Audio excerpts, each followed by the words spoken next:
Hiya guys, so in this video we're going to be looking at pentatonic superimposition. So there I superimposed the tritone. So I started on A minor pentatonic and then I used a D sharp pentatonic, which is from the tritone. But we'll get to that later in the video. So if you do like these videos, guys, please consider supporting me by subscribing to the channel. That would be greatly appreciated. And we're going to look at a couple of options here. But obviously, there are many options in my book, Modern Pentatonics, which is available through my website. And I'll be going through many more options on Patreon too. And there'll be a PDF which supports the lesson. But let's start off by looking at superimposing the semitone up pentatonic, which is a really common sound. You have to be a little bit careful with it because it can sound a little bit corny if used badly. But if you can use it wisely, then it can be an effective way to create outside vocabulary. So let's have a look at an idea that switches between the A minor pentatonic and the B flat minor pentatonic.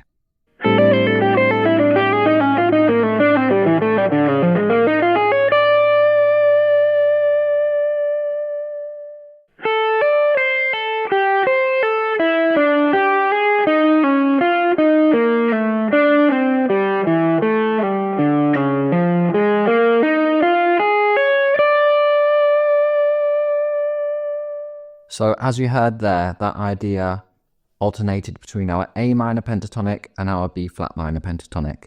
We pretty much did one bar of each. Obviously we went across the bar line a little bit, but it was like A minor pentatonic for one bar, B flat minor, then back to A, back to B flat, and then finishing on A again. But as I say, we did go across the bar line a little bit just to set off the tension a bit. So we started in our A minor pentatonic. That was our little pentatonic fragment there. And then we slid up to our B flat minor pentatonic. So that is just skip note groups of two. So if you didn't see the skip note groupings video from last week, make sure to check that out because that'll explain that. So that first little section.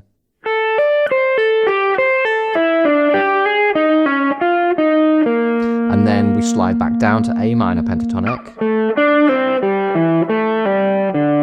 And then we do a 2-1-2 idea, pentatonic idea in B flat minor, which I haven't talked about on the channel yet, but I'll get to those. So make sure to subscribe, guys, so to keep up to date with what we're doing here.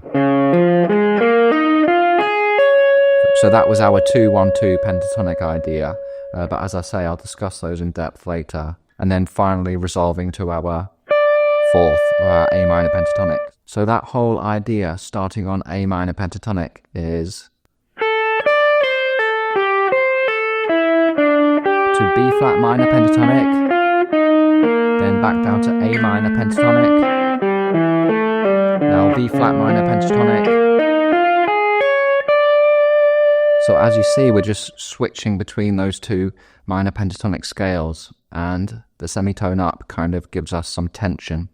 So as I say, you have to be a little bit careful when doing these ideas, but I find incorporating the skip note groupings can kind of help make the line sound a little bit less predictable, as it kind of creates a more intervallic sound. However, you just need to kind of experiment and find what works for you.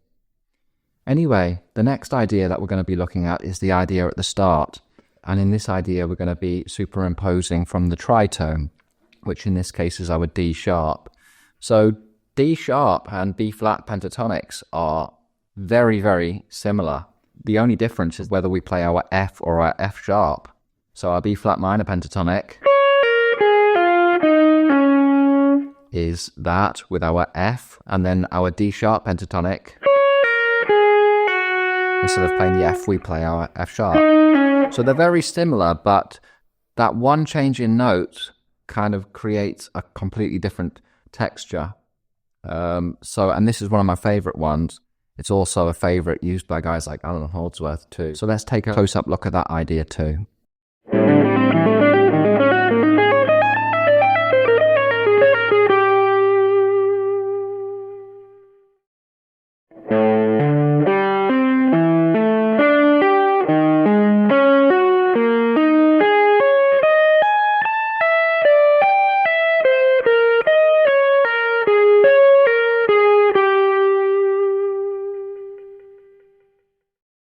So let's have a look at that idea. So we started with our skip note groupings, groups of 4 from the root, and we moved up to the 5th. We did the same pattern.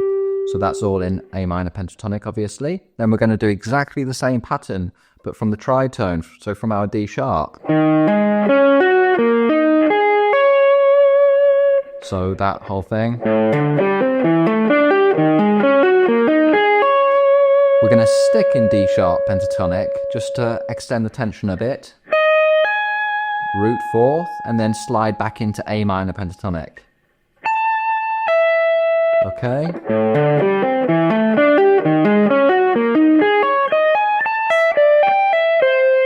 Okay, so a little A minor pentatonic fragment there, and finally groups of 4 to take us back to A minor. So that whole phrase.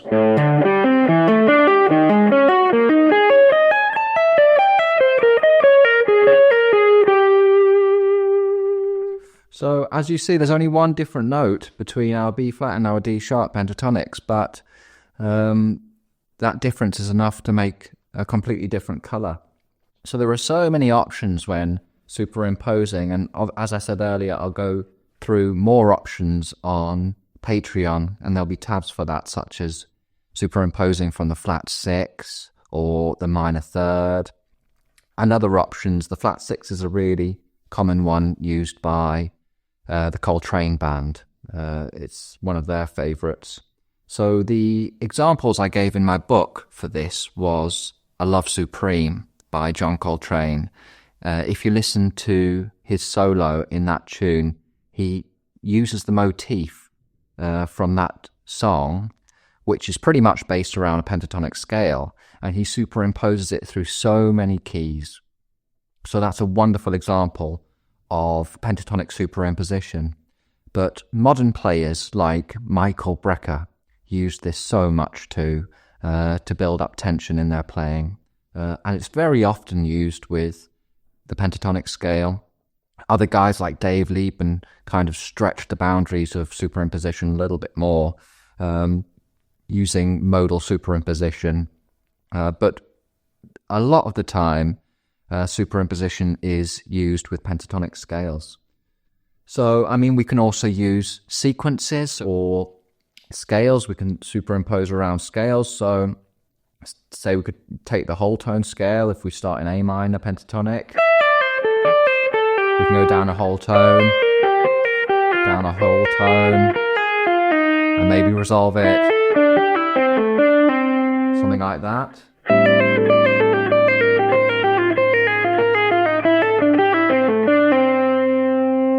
So there's a little idea. Obviously, we could keep that pattern going down if we wanted. We could carry on and then resolve it. It's kind of up to you how long you build this tension for. Or we could go up chromatically, let's say, starting the same place. So that was A minor pentatonic. Now B flat minor pentatonic. Now B minor pentatonic, and maybe resolving back to A minor at the end there. So we could also use chord progressions such as the cycle of fifths or a 2-5-1 chord progression or Coltrane changes, and superimpose those over another set of chord changes or a 1-chord vamp. So there's so much scope with what you can do with this concept. So experiment around with these ideas, and as I said before, if you'd like to go into greater depth with this topic, then check out my book on my website, lawrenceharrison.com, and we really go through so many options on there, and I will be going through more options over on Patreon too. So if you haven't checked me out over there, please consider supporting me over there. That would be greatly appreciated. Anyway, guys, please like the video and subscribe to the channel. We'll be doing more soon, so there'll be a new video coming later in the week. And thanks for watching, and I'll see you on the next one.